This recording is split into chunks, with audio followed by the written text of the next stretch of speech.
ꯑꯌꯥꯝꯕ ꯃꯇꯝꯗ ꯑꯔꯥꯟꯕꯕꯨ ꯂꯥꯜꯂꯤ, ꯑꯆꯨꯝꯕꯕꯨ ꯆꯨꯝꯃꯤ ꯍꯥꯏꯕ ꯑꯌꯥꯝꯕ ꯃꯤꯁꯤꯡꯅ ꯇꯥꯅꯤꯡꯗꯦ꯫ ꯇꯥꯅꯤꯡꯗ꯭ꯔꯕꯁꯨ ꯑꯆꯨꯝꯕꯅ ꯃꯇꯝ ꯄꯨꯝꯕꯗ ꯄꯨꯟꯁꯤ ꯂꯥꯛꯀꯗꯕ ꯑꯋꯥꯕ ꯈꯨꯗꯤꯡꯃꯛꯇꯒꯤ ꯁꯣꯏꯗꯅ ꯀꯜꯂꯤ, ꯑꯋꯥꯕ ꯈꯨꯗꯣꯡꯊꯤꯕꯁꯤꯡꯗꯒꯤ ꯁꯣꯏꯗꯅ ꯀꯜꯂꯤ꯫ ꯃꯔꯝꯁꯤꯅꯅꯤ ꯑꯁꯦꯡꯕꯒꯤ ꯃꯔꯝꯗ ꯑꯌꯥꯝꯕ ꯃꯤꯁꯤꯡꯅ ꯋꯥ ꯉꯥꯡꯅꯕ ꯄꯥꯝꯗ꯭ꯔꯤꯕ꯫ ꯁꯤꯅꯦꯃꯥꯗ ꯔꯤꯜꯁꯇ ꯍꯟꯖꯤꯟ ꯍꯟꯖꯤꯟꯅ ꯃꯤꯠ ꯊꯛꯀꯠꯄ ꯑꯄꯥꯝꯕ, ꯑꯃꯨꯛꯇꯪ ꯎꯅꯕꯗ ꯄꯣꯛꯄ ꯅꯨꯡꯁꯤꯕꯒꯤ ꯃꯔꯝꯗ ꯎꯠꯄ ꯂꯦꯞꯇꯦ꯫ ꯑꯗꯨꯕꯨ ꯄꯨꯟꯁꯤꯒꯤ ꯄꯨꯝꯅꯃꯛꯇꯒꯤ ꯃꯔꯨꯑꯣꯏꯕ ꯍꯥꯏꯕꯗꯤ ꯂꯥꯏꯐ ꯄꯥꯔꯠꯅꯔꯕꯨ ꯈꯟꯕ ꯃꯇꯝꯗ ꯁꯣꯏꯕ ꯋꯥꯔꯦꯞꯅ ꯃꯤ ꯑꯃꯒꯤ ꯄꯨꯟꯁꯤꯕꯨ ꯄꯨꯃꯥꯡ ꯃꯥꯡꯍꯟꯕꯒꯤ ꯃꯔꯝꯗꯗꯤ ꯌꯥꯝꯅ ꯂꯤꯛꯅ ꯎꯠꯂꯤ꯫ ꯑꯁꯦꯡꯕ ꯅꯨꯡꯁꯤꯕ ꯑꯃꯗꯤ ꯑꯦꯇ꯭ꯔꯦꯛꯁꯟ, ꯀꯜꯂꯛꯄ ꯑꯄꯥꯝꯕꯒꯤ ꯃꯔꯛꯇ ꯈꯦꯠꯅꯕꯒꯤ ꯃꯔꯝꯗꯗꯤ ꯌꯥꯝꯅ ꯂꯤꯛꯅ ꯎꯠꯂꯤ꯫ ꯚꯤꯗꯤꯑꯣꯁꯤ ꯃꯌꯥꯝꯅ ꯄꯥꯝꯂꯣꯏ ꯃꯔꯝꯗꯤ ꯁꯤ ꯉꯥꯏꯍꯥꯛꯀꯤ ꯅꯨꯡꯉꯥꯏꯕ ꯏꯟꯇꯔꯇꯦꯟꯃꯦꯟꯠꯀꯤ ꯅꯠꯇꯦ, ꯋꯥꯐꯝ ꯈꯔ ꯃꯌꯥꯝꯅ ꯄꯥꯝꯒꯅꯤ ꯈꯜꯂꯒꯇ ꯁꯦꯝꯗꯦ꯫ ꯋꯥꯐꯝ ꯈꯔ ꯍꯥꯏꯕ ꯃꯔꯨ ꯑꯣꯏꯕꯒꯤꯗꯃꯛꯇ ꯍꯥꯏ꯫ ꯋꯥꯈꯜꯂꯣꯟꯁꯤꯒ ꯂꯣꯏꯅꯅ ꯑꯩꯅ ꯚꯤꯗꯤꯑꯣꯁꯤꯕꯨ ꯌꯥꯝꯅ ꯌꯥꯡꯅ ꯁꯦꯝꯈꯤꯗꯦ꯫ ꯃꯌꯥꯝꯅ ꯈꯜꯂꯝꯒꯅꯤ ꯚꯤꯗꯤꯑꯣ ꯊꯥꯡꯒꯠꯂꯛꯇꯕ ꯀꯨꯏꯔꯦ ꯍꯥꯏꯅ꯫ ꯁꯤꯒꯤ ꯁꯀ꯭ꯔꯤꯞꯁꯤ ꯁꯦꯝꯕꯗ ꯑꯩꯅ ꯃꯇꯝ ꯈꯔ ꯂꯧꯈꯤ꯫ ꯁꯀ꯭ꯔꯤꯞꯁꯤ ꯔꯦꯗꯤ ꯇꯧꯕꯒꯤꯗꯃꯛ ꯑꯩꯅ ꯁꯥꯏꯀꯣꯂꯣꯖꯤ, ꯔꯤꯂꯦꯁꯟꯁꯤꯞ, ꯃꯔꯤ, ꯃꯤꯑꯣꯏꯕꯒꯤ ꯂꯝꯆꯠ, ꯔꯤꯁꯔꯆ ꯄꯦꯄꯔ, ꯂꯥꯏꯔꯤꯛ, ꯃꯔꯤ ꯂꯩꯅꯕ ꯃꯔꯝ ꯀꯌꯥꯁꯨ ꯊꯤꯖꯤꯟꯈꯤ꯫ ꯃꯔꯨꯑꯣꯏꯕ ꯋꯥꯐꯝꯁꯤꯡꯕꯨ ꯍꯟꯖꯤꯟ ꯍꯟꯖꯤꯟꯅ ꯄꯥꯈꯤ, ꯀ꯭ꯔꯣꯁ ꯆꯦꯛ ꯇꯧꯈꯤ꯫ ꯃꯔꯝꯗꯤ ꯑꯩꯅ ꯈꯪꯏ ꯑꯩꯅ ꯂꯥꯟꯅ ꯍꯥꯏꯈꯤꯕ ꯋꯥ ꯑꯃꯅ ꯃꯤ ꯑꯃꯒꯤ ꯄꯨꯟꯁꯤꯗ ꯌꯥꯝꯅ ꯐꯠꯇꯕ ꯏꯐꯦꯛꯇ ꯑꯣꯏꯒꯅꯤ꯫ ꯑꯩꯅ ꯈꯜꯂꯤ ꯉꯁꯤ ꯑꯩꯈꯣꯏꯒꯤ ꯃꯤꯁꯤꯡꯅ ꯈꯪꯐꯝ ꯊꯣꯛꯄ ꯄꯨꯝꯅꯃꯛꯇꯒꯤ ꯃꯔꯨꯑꯣꯏꯕ ꯋꯥꯐꯝꯗꯤ ꯄꯨꯟꯁꯤꯒꯤ ꯃꯔꯨꯑꯣꯏꯕ ꯃꯤꯕꯨ ꯃꯁꯛ ꯃꯨꯟꯅ ꯈꯪꯂꯒ ꯈꯟꯕ ꯑꯃꯗꯤ ꯑꯁꯦꯡꯕ ꯅꯨꯡꯁꯤꯕꯕꯨ ꯆꯌꯦꯠꯅꯕ ꯂꯩꯇꯅ ꯈꯪꯕꯅꯤ꯫ ꯑꯁꯦꯡꯕ ꯅꯨꯡꯁꯤꯕꯒꯤ ꯋꯥꯍꯟꯊꯣꯛ: ꯑꯍꯥꯟꯕ ꯎꯅꯕ, ꯅꯨꯡꯁꯤꯕ ꯄꯣꯛꯄ, ꯋꯥꯈꯜꯗ ꯍꯥꯟꯅꯒ ꯃꯥꯟꯅꯗꯕ ꯀꯔꯤꯒꯨꯝꯕ ꯈꯔ ꯄꯣꯛꯄꯕꯨ ꯍꯥꯏꯅꯩ ꯑꯁꯦꯡꯕ ꯅꯨꯡꯁꯤꯕꯅꯤ꯫ ꯑꯗꯨꯕꯨ ꯑꯁꯦꯡꯕꯗꯤ ꯁꯤ ꯁꯛ ꯎꯔꯒ ꯍꯛꯆꯥꯡ ꯎꯔꯒ ꯄꯣꯛꯄ, ꯑꯃꯅ ꯑꯃꯒ ꯆꯤꯡꯁꯤꯟꯅꯕ ꯋꯥꯈꯜ ꯑꯃꯅꯤ꯫ ꯃꯇꯥꯡꯁꯤꯗ ꯃꯤꯑꯣꯏꯕꯒꯤ ꯋꯥꯈꯜ ꯑꯌꯥꯝꯕ ꯃꯇꯝꯗ ꯃꯄꯨꯡ ꯐꯥꯅ ꯈꯟꯕ ꯉꯝꯗꯦ꯫ ꯁꯤ ꯑꯩꯈꯣꯏꯅ ꯄꯣꯛꯄꯗ ꯄꯤꯊꯣꯛꯅꯔꯛꯄ ꯑꯦꯇ꯭ꯔꯦꯛꯁꯟ ꯍꯥꯏꯕ ꯋꯥꯈꯜ ꯑꯗꯨꯅꯤ꯫ ꯑꯁꯨꯝꯅ ꯐꯥꯎꯕ ꯋꯥꯈꯜꯁꯤꯒ ꯂꯣꯏꯅꯅ ꯃꯤ ꯑꯃꯅ ꯂꯧꯕ ꯋꯥꯔꯦꯞ, ꯃꯇꯝꯁꯤꯒꯤ ꯃꯇꯨꯡ ꯏꯟꯅ ꯑꯌꯥꯝꯕ ꯃꯤꯁꯤꯡꯒꯤ ꯂꯥꯛꯀꯗꯕ ꯄꯨꯟꯁꯤꯗ ꯑꯋꯥꯕ ꯀꯌꯥ ꯑꯃ ꯊꯦꯡꯅꯩ꯫ ꯑꯦꯇ꯭ꯔꯦꯛꯁꯟꯒ ꯂꯣꯏꯅꯅ ꯍꯧꯈꯤꯕ ꯅꯨꯡꯁꯤꯕ ꯑꯍꯥꯟꯕꯗ ꯃꯥꯛ ꯌꯥꯎꯗꯅ ꯄꯨꯟꯁꯤ ꯑꯍꯥꯡꯕ, ꯀꯔꯤꯁꯨ ꯅꯠꯇꯕ ꯑꯃ ꯑꯣꯏꯅ ꯈꯜꯂꯤ꯫ ꯃꯇꯝ ꯈꯔ ꯃꯇꯨꯡ ꯃꯤꯁꯛ ꯑꯗꯨꯃꯛ ꯀꯔꯤꯁꯨ ꯅꯠꯇꯕ ꯑꯃ ꯑꯣꯏꯅ ꯈꯜꯂꯛꯏ꯫ ꯑꯁꯨꯝꯅ ꯈꯜꯂꯛꯄꯒꯤ ꯃꯔꯝ ꯀꯔꯤꯅꯣ? ꯑꯍꯥꯟꯕ ꯎꯅꯕꯗ ꯑꯃꯗꯤ ꯃꯇꯝ ꯈꯔ ꯈꯪꯅꯔꯕ ꯃꯇꯨꯡꯗ ꯋꯥꯊꯅꯔꯛꯄ ꯑꯄꯥꯝ ꯅꯨꯡꯁꯤ, ꯑꯃꯅ ꯑꯃꯗ ꯃꯔꯨ ꯑꯣꯏꯅ ꯈꯟꯅꯕ, ꯁꯤꯒꯨꯝꯕꯁꯤ ꯋꯥꯊꯅꯔꯛꯄꯒꯤ ꯃꯔꯝ ꯀꯔꯤꯅꯣ? ꯆꯍꯤ ꯈꯔ, ꯃꯇꯝ ꯈꯔꯁꯤꯒꯤ ꯃꯅꯨꯡꯗ ꯀꯔꯤ ꯑꯍꯣꯡꯕ ꯂꯥꯛꯄꯅꯅꯣ? ꯅꯨꯡꯁꯤꯕꯒꯤ ꯃꯆꯨ ꯅꯨꯡꯇꯤꯒꯤ ꯋꯥꯊꯔꯛꯄꯒꯤ, ꯃꯛꯊꯔꯛꯄꯒꯤ ꯃꯔꯝ ꯀꯔꯤꯅꯣ? ꯑꯩꯈꯣꯏꯅ ꯄꯨꯟꯁꯤꯗ ꯑꯃꯨꯛ ꯅꯠꯇ꯭ꯔꯒ ꯑꯃꯨꯛ ꯀꯅꯥꯒꯨꯝꯕꯤ ꯑꯃꯒ ꯅꯨꯡꯁꯤꯅꯕꯒꯤ ꯑꯁꯦꯡꯕ ꯃꯔꯤ ꯑꯃꯗ ꯄꯨꯟꯁꯤꯅ ꯊꯦꯡꯅꯍꯜꯂꯤ꯫ ꯑꯍꯥꯟꯕꯗ ꯄꯨꯝꯅꯃꯛ ꯌꯥꯝꯅ ꯐꯖꯕ ꯃꯪ ꯑꯃꯒꯨꯝ ꯈꯜꯂꯤ꯫ ꯐꯣꯟꯗ ꯄꯨꯡꯁꯤꯡ ꯀꯌꯥ ꯈꯪꯗꯅ ꯋꯥꯔꯤ ꯁꯨꯅꯩ꯫ ꯃꯍꯥꯛꯀꯤ ꯃꯦꯁꯦꯖꯄꯨ ꯌꯥꯝꯅ ꯋꯥꯅ ꯉꯥꯏꯖꯩ꯫ ꯅꯨꯃꯤꯠ ꯑꯃꯠꯇ ꯐꯥꯎꯕ ꯃꯍꯥꯛꯀꯤ ꯃꯈꯣꯜ ꯇꯥꯗꯅ, ꯃꯍꯥꯛ ꯌꯥꯎꯗꯅ ꯄꯨꯟꯁꯤ ꯃꯃꯜ ꯂꯩꯇꯕ ꯑꯍꯥꯡꯕ ꯑꯃꯒꯨꯝ ꯈꯜꯂꯤ꯫ ꯋꯥꯈꯜꯗ ꯃꯉꯣꯟꯗꯒꯤ ꯍꯦꯟꯕ ꯀꯅꯥꯁꯨ ꯃꯔꯨ ꯑꯣꯏꯅ ꯈꯟꯗꯦ꯫ ꯑꯆꯧ ꯑꯆꯧꯕ ꯋꯥꯔꯦꯞ ꯂꯦꯞꯄꯤ, ꯋꯥꯁꯛ ꯁꯛꯏ꯫ ꯑꯩ ꯅꯪꯒ ꯃꯇꯝ ꯄꯨꯝꯕꯗ ꯂꯩꯒꯅꯤ, ꯑꯣꯏꯅꯤꯡꯕ ꯑꯣꯏꯔꯕꯁꯨ ꯑꯩ ꯅꯪꯕꯨ ꯃꯇꯝ ꯄꯨꯝꯕꯗ ꯊꯥꯗꯣꯛꯂꯣꯏ꯫ ꯑꯗꯨꯕꯨ ꯃꯇꯝ ꯈꯔ, ꯆꯍꯤ ꯈꯔ ꯃꯇꯨꯡ ꯂꯩꯅꯔꯤꯕ ꯃꯔꯤꯁꯤ ꯍꯥꯟꯅꯒ ꯃꯥꯟꯅꯔꯛꯇꯦ꯫ ꯅꯧꯔꯤꯉꯩꯗ ꯅꯣꯛꯂꯒ ꯋꯥꯔꯤ ꯁꯨꯅꯔꯝꯕ ꯁꯥꯎꯅꯕꯗ ꯑꯣꯟꯊꯣꯔꯛꯏ꯫ ꯊꯥꯖꯅꯔꯝꯕꯒꯤ ꯃꯐꯝꯗ ꯊꯥꯖꯗꯕꯅ ꯃꯐꯝ ꯁꯤꯟꯖꯤꯜꯂꯛꯏ꯫ ꯑꯃꯅ ꯑꯃꯒꯤ ꯔꯦꯁꯄꯦꯛ ꯇꯧꯅꯔꯝꯕꯒꯤ ꯃꯐꯝꯗ ꯋꯥꯔꯧꯅꯕ, ꯋꯥ ꯈꯨꯗꯤꯡꯃꯛꯇ ꯑꯩ ꯆꯨꯝꯃꯤ ꯅꯪ ꯂꯥꯜꯂꯤ ꯍꯥꯏꯕꯅ ꯁꯤꯟꯖꯤꯜꯂꯛꯏ꯫ ꯌꯨꯝ ꯑꯃꯈꯛꯇꯗ ꯂꯩꯔꯕꯁꯨ ꯃꯈꯣꯏ ꯑꯅꯤꯒꯤ ꯋꯥꯈꯜꯗ ꯍꯥꯟꯅꯒꯤꯒꯨꯝꯅ ꯅꯛꯁꯤꯟꯅꯕ ꯂꯩꯇ꯭ꯔꯦ꯫ ꯌꯥꯝꯅ ꯊꯦꯡꯅꯅꯤꯡꯗꯕ ꯋꯥꯗꯤ ꯃꯤꯁꯛ ꯑꯗꯨꯒ ꯃꯤꯅꯤꯠ ꯑꯃꯈꯛ ꯐꯥꯎꯕ ꯋꯥꯔꯤ ꯁꯨꯅꯗꯕꯗ ꯂꯩꯕ ꯋꯥꯕ, ꯍꯧꯖꯤꯛ ꯃꯍꯥꯛꯀ ꯃꯤꯅꯤꯠ ꯑꯅꯤꯈꯛ ꯋꯥꯔꯤ ꯁꯨꯅꯕ ꯐꯥꯎꯕ ꯌꯥꯝꯅ ꯋꯥꯕ, ꯂꯨꯝꯕ ꯑꯃ ꯑꯣꯏꯅ ꯈꯜꯂꯛꯏ꯫ ꯁꯤ ꯀꯔꯤꯒꯤ ꯑꯣꯏꯕꯅꯣ? ꯋꯥꯍꯪ ꯑꯃꯗꯤ ꯁꯣꯏꯗꯅ ꯋꯥꯈꯜꯗ ꯄꯣꯛꯂꯛꯏ꯫ ꯅꯨꯡꯁꯤꯕ ꯃꯇꯝꯒꯤ ꯃꯇꯨꯡ ꯏꯟꯅ ꯋꯥꯊꯕ ꯃꯍꯧꯁꯥꯔꯥ? ꯅꯠꯇ꯭ꯔꯒ ꯅꯨꯡꯁꯤꯕ ꯀꯩꯗꯧꯅꯨꯡꯗ ꯋꯥꯊꯗꯕ꯭ꯔꯥ? ꯀꯔꯤ ꯃꯔꯝꯒꯤꯅꯣ? ꯅꯠꯇ꯭ꯔꯒ ꯑꯩꯈꯣꯏꯒꯤ ꯍꯩꯅꯕꯤ, ꯅꯥꯄꯜ, ꯃꯤꯁꯛ ꯑꯗꯨꯅ ꯑꯩꯒꯤꯗꯃꯛꯇ ꯀꯔꯤꯒꯨꯝꯕ ꯑꯃ ꯇꯧꯕꯤꯔꯛꯀꯅꯤ ꯈꯟꯕ, ꯊꯥꯖꯕ ꯊꯝꯕ, ꯁꯤꯒꯨꯝꯕꯁꯤꯡꯁꯤꯅ ꯃꯤꯁꯛ ꯑꯅꯤꯗꯨꯒꯤ ꯃꯔꯛꯇ ꯍꯥꯟꯅꯗꯒꯤ ꯂꯩꯔꯝꯕ ꯅꯨꯡꯁꯤꯕꯕꯨ ꯅꯝꯊꯈꯤ꯫ ꯁꯤ ꯑꯁꯦꯡꯕꯔꯥ? ꯑꯗꯨ ꯑꯣꯏꯔꯒ ꯃꯤ ꯀꯌꯥ ꯑꯃ ꯆꯍꯤ 50-60 ꯐꯥꯔꯕꯁꯨ ꯃꯈꯣꯏꯒ ꯅꯨꯡꯁꯤꯕ ꯋꯥꯊꯗ꯭ꯔꯤꯕ ꯀꯔꯤꯒꯤꯅꯣ? ꯃꯈꯣꯏꯒꯤ ꯔꯤꯂꯦꯁꯟꯁꯤꯞꯇ ꯍꯧꯖꯤꯛꯀꯥꯟꯒꯤ ꯃꯤꯁꯤꯡꯗ ꯌꯥꯎꯗꯕ ꯀꯔꯤ ꯈꯦꯠꯅꯕ ꯂꯩ? ꯑꯣꯏꯔꯝꯕ ꯌꯥꯏ ꯑꯩꯈꯣꯏꯗ ꯍꯤꯟꯗꯤ ꯁꯤꯅꯦꯃꯥꯅ ꯅꯨꯡꯁꯤꯅꯕ ꯀꯔꯤꯅꯣ ꯍꯥꯏꯕꯗꯤ ꯇꯥꯛꯏ, ꯏꯃꯥ ꯏꯄꯥ, ꯀꯩꯔꯣꯜ ꯂꯩꯀꯥꯏꯗꯒꯤꯁꯨ ꯇꯝꯃꯤ, ꯎꯏ꯫ ꯑꯗꯨꯕꯨ ꯑꯩꯈꯣꯏꯗ ꯑꯁꯦꯡꯕ ꯅꯨꯡꯁꯤꯕ ꯀꯔꯤꯅꯣ, ꯀꯔꯝ ꯇꯧꯏ, ꯀꯅꯥꯅꯁꯨ ꯇꯥꯛꯇꯦ꯫ ꯁꯤꯒꯤ ꯋꯥꯍꯪꯁꯤ ꯀꯅꯥꯒꯤ ꯋꯥꯈꯜꯗ ꯊꯣꯛꯇꯦ꯫ ꯊꯣꯛꯂꯒꯁꯨ ꯋꯥꯍꯪ ꯍꯪꯕ ꯌꯥꯗꯕꯒꯤ ꯆꯠꯅꯕꯤꯅ ꯋꯥꯈꯜꯕꯨ ꯃꯈꯨꯝ ꯊꯤꯡꯖꯤꯟꯈꯤꯕꯅ ꯉꯁꯤ ꯑꯩꯈꯣꯏꯒꯤ ꯃꯔꯛꯇ ꯏꯃꯨꯡ ꯑꯃꯗ ꯅꯨꯄꯥ ꯅꯨꯄꯤ ꯑꯅꯤꯒꯤ ꯁꯦꯡꯂꯕ ꯐꯖꯔꯕ ꯃꯔꯤꯕꯨ ꯑꯃꯣꯠꯄ ꯃꯌꯦꯛ ꯁꯦꯡꯗꯕ ꯂꯝꯕꯤꯗ ꯅꯨꯡꯇꯤꯒꯤ ꯏꯟꯊꯔꯤ꯫ ꯑꯩꯈꯣꯏꯅ ꯁꯤꯒꯤ ꯂꯨꯔꯕ ꯃꯔꯝꯁꯤꯕꯨ ꯑꯂꯥꯏꯕ ꯑꯃ ꯑꯣꯏꯅ ꯈꯜꯂꯤ ꯃꯈꯩ ꯑꯩꯈꯣꯏꯒꯤ ꯃꯔꯛꯇ ꯑꯋꯥꯕ amana amagagi marakta saunaba thajanadaba sigi chakra sigi manungdagi thokpa oithokte ngasi wahang singji paukhum thigani video sida khangani matamna oiningba oirabasu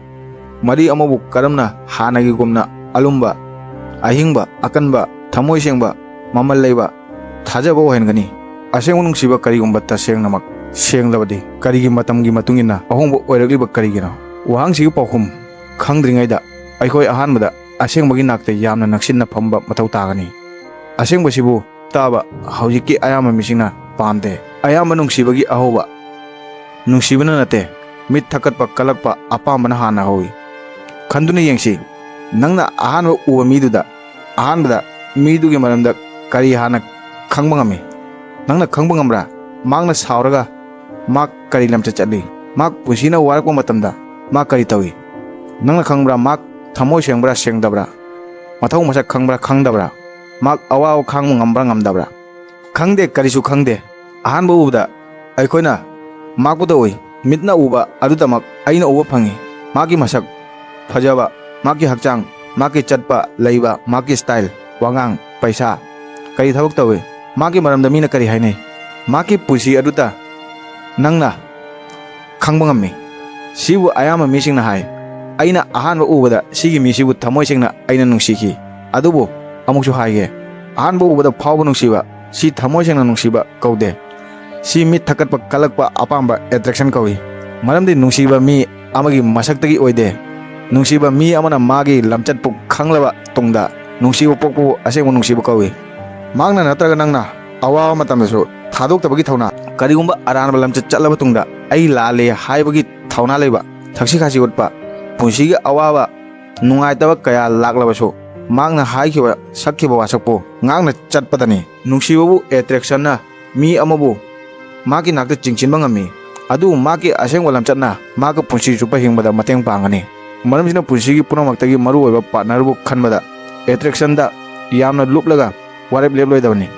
hangpham thokbu wahangdi isamakta sigi misi aigi punsida punamakta awa matamda aibu thadokloidra maramdi phajawasak matamgi matungina watharakani sel lakani chatkigani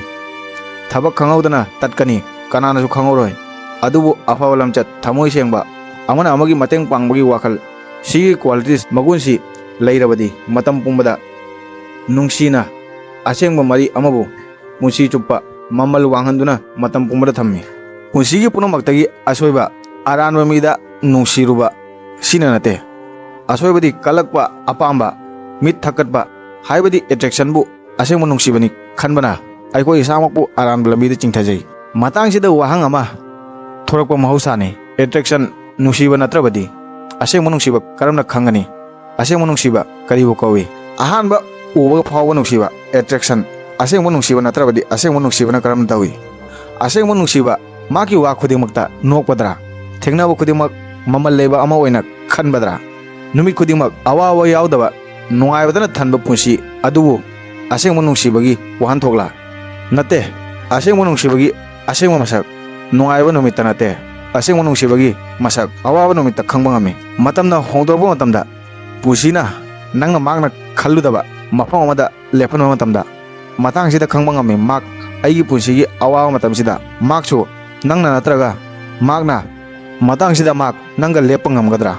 khanduna yengsi nangonda sel leitaba matamda nangi job tatlaba matamda chahiga matungina unsa khuijilaklaba matamda natraga karigumba anaba amana nangna nangi punsigi punamakta maru oi haina khanba mi adugi mathau tarakpa matamda mak nangi khut haujiksu hanagi gumna paigadra thadokadra natraga maki lamchatta hongba lakadra matangsida kalakpa apamba nungsibagi marakta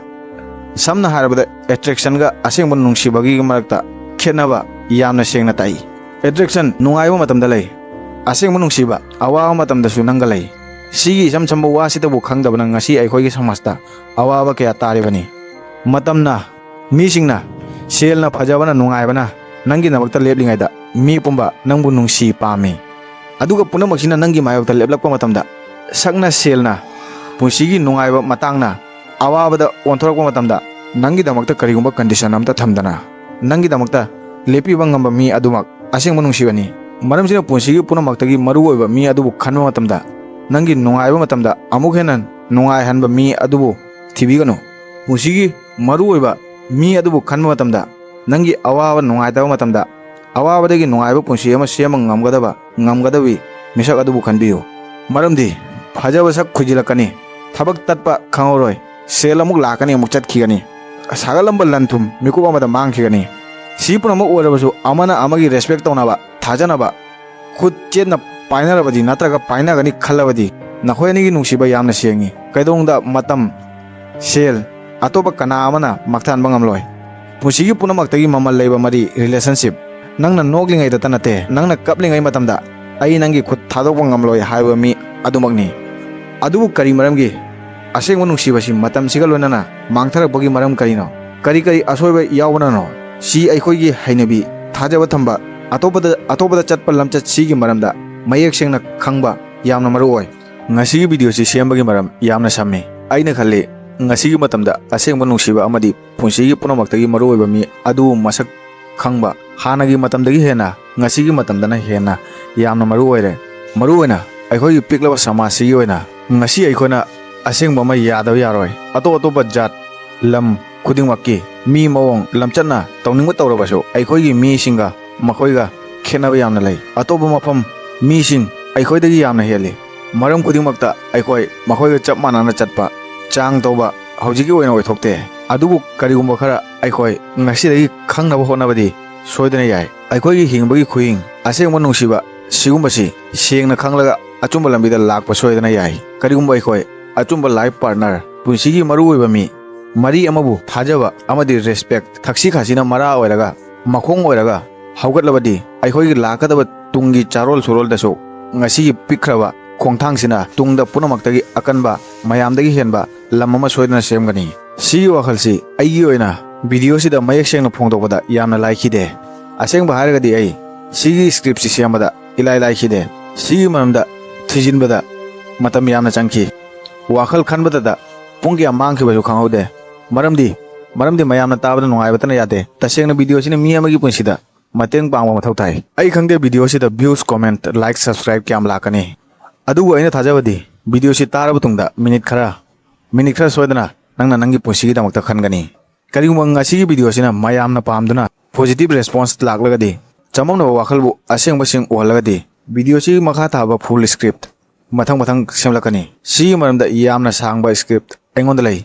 पुनमक सेमलगदी अई मतमसु मांगे व्यूसु लाक्त्रगदी करिसु कानादबा ताई मखा ताबा वीडियोदा मीगी वाखल विज्ञानी मतुंगिना यामना मरु ओइबा सीगी मरमदा वाखलदा पोक्तबा वाखल सिंगबु खंगनी करिगुंबा video सि views यामना लिकना लागलगदी मयामदा उत्पदा अईगी असोयबननी मयामना पामदबगी मरम अईना वा ngangbada लानबननी अईना हाइनिंगिबसि मयामना खंगबा ngamdabagi मरम अईगी वा हाइबदा अरानबा यावननी खनगनी मथंगदा करिगुंबा वीडियो सेमलगदी खानादगी हेना फजना सेमलगनबा होनगनी चैनल सिगी पांदम सुमनतगी वीडियो सेमलगा थांगतबदा नते यारगदी अचुंबा वाखल मपुंग फावा मरी अमा थंबा अकनबा इमुंग अफबा समाज अमा सेमदनी वीडियो सिना कनागुंबी अमदा अचुंबा पिरेप असेंगबा नुंसिबाबु हेना मयेक सेंगना